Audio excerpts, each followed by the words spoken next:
Hello बच्चों, मैं विशाल sir railway शिक्षण संस्थान में आपका स्वागत है। चलिए कक्षा 11 के रसायन विज्ञान के टॉपिकों में हम और आगे बढ़ते हैं।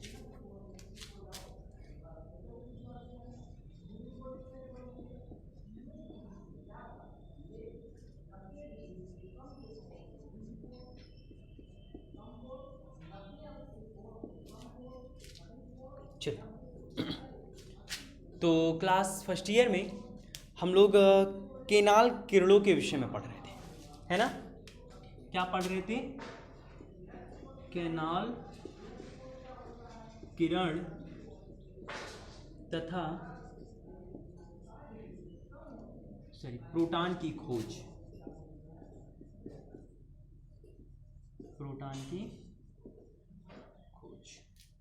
तो इससे पहले हमने जो टॉपिक पढ़ा था उस टॉपिक में मैंने आपको बताया था कि कैथोड किरणें क्या हैं और इलेक्ट्रॉन की खोज कैसे। जैसे उसमें बताया गया था कि एक वैज्ञानिक थे, ठीक है, जूलियस प्लकर। वो एक नली लिए हुए थे जिसे हम लोग विसर्जन नली कहते हैं। उस नली को इन्होंने पूरा निर्वात बनाया था। एक साइड इन्होंने कैथोड की प्लेट लगा दी थी, दूसरी साइड इन्होंने एनोड की प्लेट लगा दी थी। उसके बाद जब कैथोड और एनोड की प्लेटों में वैद्युत धारा प्रवाहित की गई तो उन्होंने ये देखा कि जो हमारा ऋण वाला प्लेट है, अर्थात जो हमारा कैथोड प्लेट है, इस कैथोड प्लेट से कुछ ना दिखाई देने वाली अदृश्य किरणें निकल रही हैं। इन किरणों को कैथोड किरणें कहा गया और ये कैथोड किरणें छोटे छोटे कणों से मिलकर के बनी हैं जिनकी प्रकृति जो है निगेटिव है, जिनका जो नेचर है ये ऋणात्मक है। बात समझ में आई? और ऋणात्मक नेचर वाले इन कणों को इलेक्ट्रॉन कहा गया। बात समझ में आई? तो वहाँ से हमने देखा था कि किस प्रकार से कैथोड किरणें क्या होती हैं और इलेक्ट्रॉन की खोज कैसे हुई थी। हमारा जो अगला टॉपिक है यह है केनॉल की किरण तथा प्रोटॉन की खोज। चलिए देखिए, इसके लिए एक वैज्ञानिक थे। उन वैज्ञानिक ने क्या किया था? सबसे पहले एक ऐसे निर्वात का कांच लिया, ठीक है, निर्वात का कांच लिया। निर्वात के कांच का होने का मतलब इन्होंने इसे से पूरा कांच लिया और इस कांच को पूरी तरीके से उसी प्रकार बनाया गया जिस प्रकार से जो हमारा कैथोड की किरणों की खोज हुई थी, जिस तरीके से वहाँ यंत्र बनाए गए थे उसी तरीके से यहाँ भी बनाए गए। तो इन्होंने ऐसे एक विसर्जन नली ली और इस विसर्जन नली में इन्होंने ये लगा दिया एनोड की प्लेट। यहाँ क्या लगा दिया? ये हमारा एनोड की प्लेट है, मतलब धन इलेक्ट्रोड है, ठीक है। और इधर ऋण इलेक्ट्रोड को ऐसे छिद्रित कर दिया, मतलब बीच बीच में गैपिंग कर दिया। ये हो गया कैथोड की प्लेट, ठीक है, ऐसे कर दिया इन्होंने। अब इन्होंने ये देखा कि अब इस कंडीशन में जब इन्होंने वैद्युत धारा प्रवाहित की, थोड़ा सा इन्होंने इसमें एक सिस्टम और लगा दिया था कि ये जो पूरा अंदर का माध्यम था इसमें हल्की दाब की गैसें भरी हुई थी। बात समझ रहे? हल्की दाब की इस पूरे जो सिस्टम है, इस सिस्टम में गैसें भरी हुई थी। अब इन्होंने ये देखा कि जब इसमें हम वैद्युत धारा प्रवाहित कर रहे हैं तो वैद्युत धारा के प्रवाहित होने पर हाई वोल्टेज सोर्स,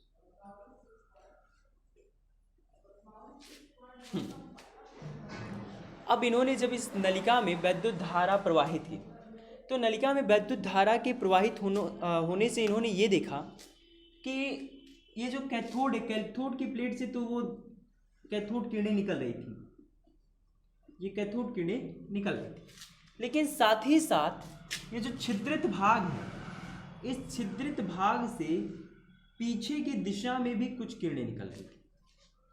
बात समझ में आई? कुछ किरणें क्या हो रही थी? पीछे की दिशा में भी निकल रही थी। तो इस परिस्थिति में इन्होंने ये देखा कि अगर जो हमारा कैथोड प्लेट है इसको छिद्रित कर दिया जाए, मतलब उसमें छोटे छोटे छेद कर दिए जाए, तो इस कंडीशन में कैथोड प्लेट से जो कैथोड किरणें निकलती हैं तो एनोड की तरफ बढ़ रही थी, लेकिन साथ ही साथ जो हमारा कैथोड का प्लेट था, इनके पीछे का जो स्थान था, इस पीछे के स्थान में भी कुछ किरणें निकल रही थी। निकलने वाले इन्हीं किरणों को केनाल की किरणें कहा गया। क्या कहा गया? केनाल की किरणें। तो केनाल की किरणों की इस खोज तथा इस एक्सपेरिमेंट को गोल्डस्टीन नाम के एक वैज्ञानिक ने किया था। गोल्डस्टीन नाम के एक वैज्ञानिक ने किया था, ठीक है।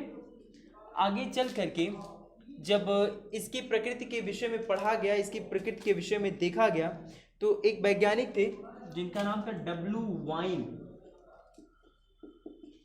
क्या नाम था? W wine. डब्ल्यू वाइन साहब ने इस निकलने वाली ये जो कैनाल किरण है, जो छिद्रित प्लेट से पीछे की दिशा में निकल रही थी, इस निकलने वाली प्लेट के विषय में अध्ययन किया, तमाम एक्सपेरिमेंट किए इन्होंने। उस एक्सपेरिमेंट से एक रिजल्ट हमारे सामने आया। वो क्या? देखते हैं कि इसकी जो प्रकृति है, इसकी प्रकृति धनावेशित है। इसकी प्रकृति कैसी है? धनावेशित है। डब्ल्यू वाइन साहब ने ये देखा कि कैथोड की जो प्लेट है, कैथोड की जो ये प्लेट है, इससे जो किरणें निकल रही हैं ये पीछे की दिशा में ही क्यों चल रही, वो भी एनोड की तरफ क्यों नहीं बढ़ रही। तो उन्होंने क्या किया कि एक बार यहाँ जो भाग था, यहाँ पे एक एनोड की प्लेट रख दी। तो अब ये जो किरणें हैं, ये किरणें मुड़ने लगी। बात समझ में? और जब यहाँ पे एक कैथोड की दूसरी प्लेट रखी गई, तो यहाँ पे ये देखा गया कि जो किरणें हैं, ये किरणें इसकी तरफ आकर्षित हो रही। तो यहाँ से ये रिजल्ट मिला हमको। डब्ल्यू वाइन ने अपने एक्सपेरिमेंट में बताया हमको कि ये जो निकलने वाली किरणें, अर्थात जो केनाल किरणें हैं, ये केनाल किरणें धन आवेशित है। कैसी हैं? धन आवेशित है, मतलब इनकी जो प्रकृति है पॉजिटिव। तो जे टॉमसन ने इन किरण को, जो केनाल किरणें थी, इन केनाल किरणों का नाम धन किरणें रखा। क्या रखा? धन किरणें। अदर एक्सपेरिमेंट से ये ज्ञात हुआ कि ये जो धन किरणें हैं, एक्चुअली में ये धन किरणें प्रोटॉन जैसे छोटे छोटे कणों से मिलकर के बनी हैं, और इन्हीं छोटे छोटे कणों को प्रोटॉन कहा गया। बात समझ में? जो केनाल किरणें हैं, अर्थात जो धन किरणें हैं, ये छोटे छोटे कणों से मिलकर के बनी हुई हैं, और ये जो छोटी छोटी कणें हैं हमारी, इन छोटी छोटी कणों को प्रोटॉन कहा गया। बात समझ में आ रही है? ठीक है। अब इसके बाद अगला टॉपिक है हमारा केनाल किरणों की खोज।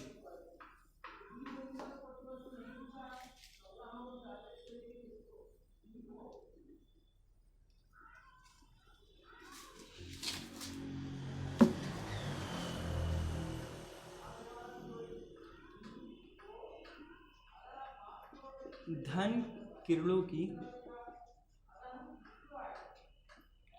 गुण। अगला टॉपिक है हमारा धन किरणों के गुण, प्रॉपर्टीज ऑफ पॉजिटिव रेज। ठीक है, जिसको हम लोग केनाल किरणें भी कहते हैं। देखिए, इनकी जो पहली प्रॉपर्टी है ये वो है कि ये सीधी रेखा में चलते हैं। हमेशा जो प्रोटॉन है कैसी रेखा में चलते हैं? सीधी रेखा में चलते हैं। धन किरणें सीधी रेखा में चलती हैं। ठीक है, जैसे कि आपने देखा था कि जो हमारी इलेक्ट्रॉन वाली जो किरणें थी, जो इलेक्ट्रॉन से मिलकर के बनी थी, जिनको हम लोग कैथोड किरणें कहते हैं, ये कैथोड किरणें ये भी सीधी रेखा में चल रही थी। कैसे मालूम हुआ था हमको? हमारा जो विसर्जन नली था, जब उस विसर्जन नली में हमने बीचों बीच एक व्हील रख दिया था हल्का वजन का, तो जो किरणें गई थी वो किरणें उसको ऐसे घुमा दी थी। बात समझ में? वो किरणें ऐसे घुमा दी गई। दूसरी बात, जब हमने इन किरणों के बीच में क्रॉस सिंबल रखा, तो इस क्रॉस सिंबल का सीधा प्रतिबिंब हमको उसके सामने वाली दीवार पर देखने को मिला था। तो वहाँ से हमने ये देखा था कि जो कैथोड किरणें हैं, ये कैथोड किरणें सीधी चलती हैं। इसी प्रकार से जो धन किरणें हैं, अर्थात जो केनाल किरणें, इन केनाल किरणों की भी प्रकृति जो होती है चलने की, ये सीधी ही चलती हैं। बात समझ में? ठीक। एंड दूसरी बात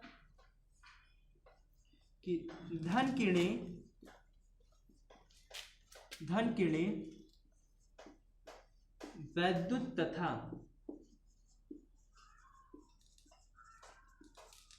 चुंबकीय क्षेत्रों से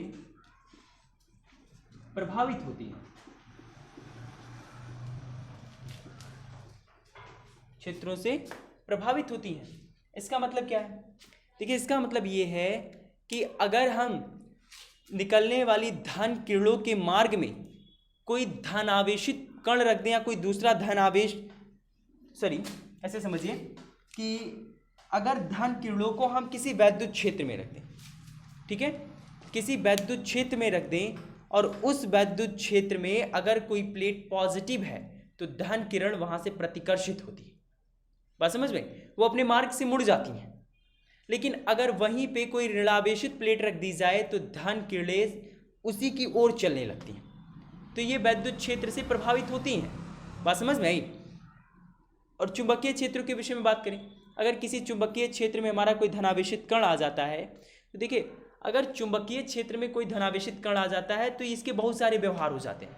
जैसे कि अगर चुंबकीय क्षेत्र में कोई कण लंबवत प्रवेश करता है तो वृत्ताकार मार्ग में चलने लगता है, कोई तिरछा प्रवेश करता है तो कुंडलिनी के आकार का चलने लगता है। बात समझ में। तो इस प्रकार से ये जो धन आवेशित किरणें हैं या जो केनाल किरणें हैं, ये केनाल किरणें चुंबकीय तथा वैद्युत दोनों की क्षेत्रों से प्रभावित होते हैं। अगला पॉइंट है इसका कि अगर हम इन किरणों को, जो हमारी ये धन किरणें हैं, अगर हम इन किरणों को धातु की पतली पन्नी से गुजारें तो ये उसको भेद कर चली जाती हैं, उसको भेद देती हैं। लेकिन जो हमारा कैथोड की किरण है, कैथोड की किरणों की तुलना में हमारे धन किरणों की जो भेदन क्षमता है थोड़ी सी कम होती है। कहने का ये मतलब है कि जो हमारी कैथोड की किरणें होती हैं इनके पास भेदन की क्षमता ज़्यादा होती है, जबकि हमारी जो धन किरणें हैं इनके पास भेदन की क्षमता कम होती है।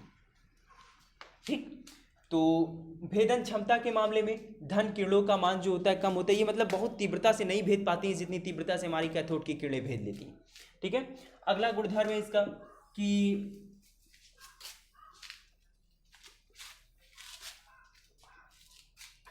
जो हमारा कैथोड किरण होता है, कैथोड किरणों का वेग अधिक होता है, लेकिन जो हमारी धन किरणें होती हैं, कैनाल किरणें होती हैं, इन किरणों का जो वेग होता है थोड़ा सा कम होता है। बात समझ में। ठीक है, तो ये हो गया हमारा धन किरण। अच्छा, धन किरण जो प्रोटॉन है हमारा, जो कि प्रोटॉनों से मिलकर के ही बने हुए हैं धन किरण, इनमें प्रोटॉनों का जब प्रोटॉनों पर उपस्थित आवेश देखा गया तो एक प्रोटॉन पर उपस्थित चार्ज जो देखा गया, जो आवेश देखा गया, ये आवेश हमको मिला 1.6 × 10⁻20 -19 एक प्रोटॉन पर।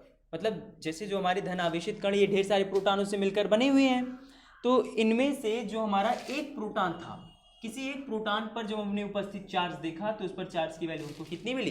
1.6 × 10⁻−19 कूलाम की मिली। और प्रोटॉन का जो द्रव्यमान देखा गया, किसी एक प्रोटॉन का द्रव्यमान, ये लगभग हाइड्रोजन के परमाणु के द्रव्यमान के बराबर था, लगभग 1.008 AMU, या दूसरे शब्दों में कहें तो 1.67 × 10⁻24 kg एक प्रोटॉन का इतना द्रव्यमान होता है। बात समझ में? ठीक है, चलिए अगले टॉपिक को पढ़ते हैं।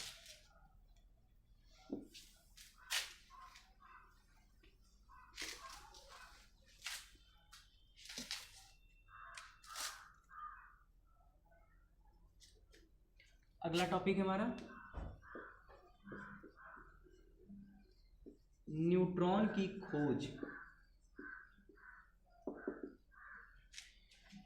क्या होता है न्यूट्रॉन की खोज?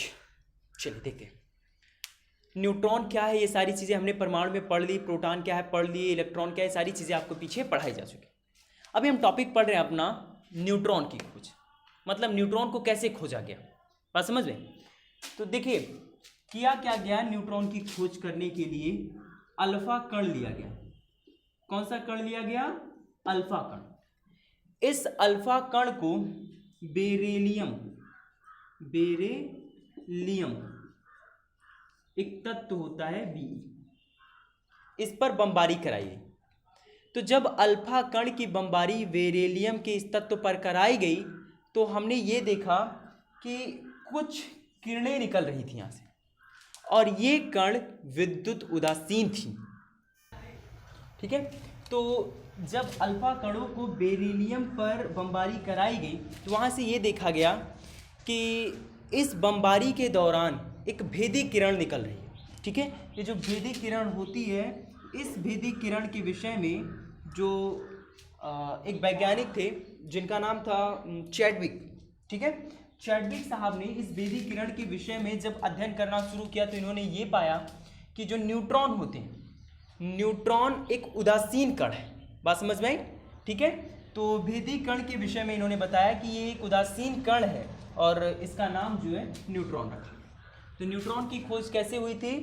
अल्फा कण लिया गया था और अल्फा कण को लेकर के हमारा जो बेरिलियम जो कि एक तत्व होता है, इस पर बमबारी कराई गई थी। बमबारी के दौरान वहाँ से एक किरण निकल रही थी जो कि बेधी किरण कहलाती है। और इस किरण के विषय में जब चैडविक ने पढ़ा, चैडविक ने अध्ययन किया, तो उन्होंने पाया कि ये एक उदासीन कण है और इसका नाम जो है न्यूट्रॉन रखा गया।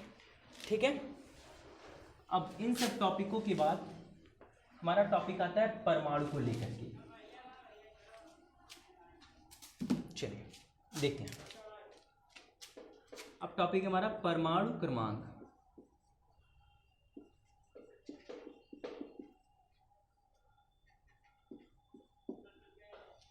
देखिए परमाणु क्रमांक क्या होते हैं? किसी भी तत्व में उपस्थित प्रोटॉनों की संख्या उसकी परमाणु क्रमांक कहलाती है। बात समझ में आई? किसी भी तत्व में उपस्थित या तत्व के नाभिक में उपस्थित प्रोटॉनों की संख्या को उसका परमाणु क्रमांक कहते हैं। मेरे कहने का ये मतलब है कि कोई भी तत्व का, किसी एक तत्व के एक परमाणु के नाभिक में जितने प्रोटॉन रहेंगे उसी की संख्या, मतलब जैसे प्रोटॉनों की संख्या 7 है तो यही 7 उस तत्व का जो है परमाणु क्रमांक कहलाएगा। एज एग्जांपल जैसे आप ले लीजिए कार्बन। कार्बन का परमाणु क्रमांक 6, परमाणु भार 12। परमाणु क्रमांक 6 कैसे निर्धारित किया गया? क्योंकि कार्बन के एक परमाणु में, एक परमाणु के नाभिक में जो प्रोटॉनों की संख्या होती है कितनी होती है? 6 होती है। बात समझ में? ठीक, तो इसकी वजह से इसका जो परमाणु क्रमांक है ये 6 है। तो परमाणु क्रमांक बराबर किसी भी तत्व के नाभिक में उपस्थित प्रोटॉनों की संख्या होती है। बात समझ में? किसी एक तत्व के परमाणु में कितने प्रोटॉन हैं, वही प्रोटॉनों की संख्या ही उस तत्व का परमाणु क्रमांक कहलाता है। बात समझ में आई? ठीक है, तो आज के लिए बस इतना ही। कल पढ़ते हैं। जो चीज़ें समझ में नहीं आई आप हमको कमेंट के थ्रू पूछ सकते हैं। तो चीज़ें पढ़ते रहिए।